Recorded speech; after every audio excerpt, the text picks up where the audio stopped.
Hello guys, শুনেছেন হাসপাতালে কোটি টাকার পার্ক?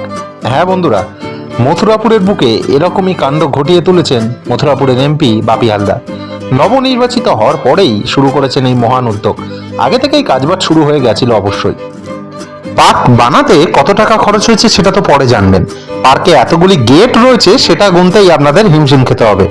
পার্কে যাতে মানুষের ঢুকতে বা বেরোতে কোনো রকম সমস্যা না হয়, তাই সমস্ত জায়গা জুড়ে হয়েছে বড় বড় সুন্দর গেট, এবং পুরো দেয়াল জুড়ে নীল সাদা রঙে অসম্ভব সুন্দর। এইখানে সুন্দরভাবে রয়েছে বসার জায়গা, আমিও একটু বসে জিরিয়ে নিলাম। পার্কের ভিতরে ঢুকে এত সুন্দর বসার জায়গা দেখে মনটা ভরে গেল। এখানে কার মূর্তি আছে?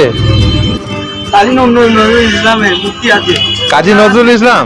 এখানে আমরা চলে এসেছি মথুরাপুর হসপিটালে। একদম হাসপাতালের নতুন পার্কে।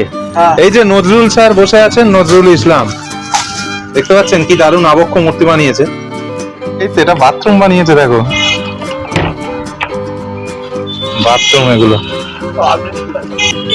এইখানে রয়েছে পাবলিক বাথরুম, মানে যারা পার্কে আসবে তাদের তো প্রয়োজন হয় আর কি, টয়লেট বাথরুম নানান ব্যাপার, সেই ব্যবস্থাটাও এখানে করা হয়েছে। দুটো বাথরুম হয়েছে, প্রবাবলি একটা লেডিস হবে একটা জেন্টস হবে।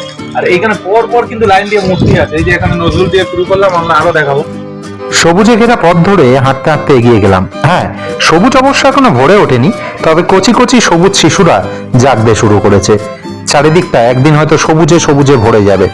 এখানে কার মূর্তি?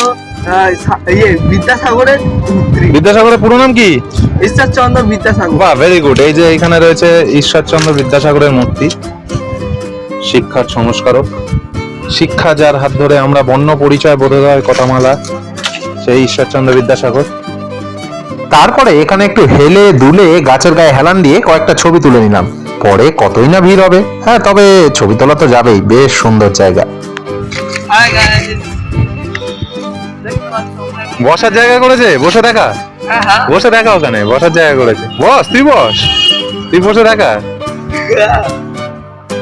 আরে সেই তো রে, দারুণ লাগছে না? হে বীর, ওঠো, জাগো, আর ঘুমিয়ে থেকো না যতক্ষণ না তোমার লক্ষ্যে পৌঁছতে পারছো। স্বামী বিবেকানন্দ। সেই স্বামীজি। এখন তো পার্কটা একরকম আছে, বেশ কয়েকটা মাস বাদে আবার অন্যরকম রূপে সেজে উঠবে। তবে শান্ত পরিবেশে ঘুরতে ঘুরতে মনটা জুড়িয়ে গেল। সামনেই বড় পুকুর, হাওয়া দিচ্ছিল দারুণ। ভিডিওটা কেমন লাগলো জানাতে ভুলো না। ভালো লেগে থাকলে লাইক, কমেন্ট, শেয়ার। আর আপনি যদি ফেসবুক থেকে দেখে থাকবেন, ফলো আর কমেন্টটা অবশ্যই কিন্তু করে দেবেন। টাটা।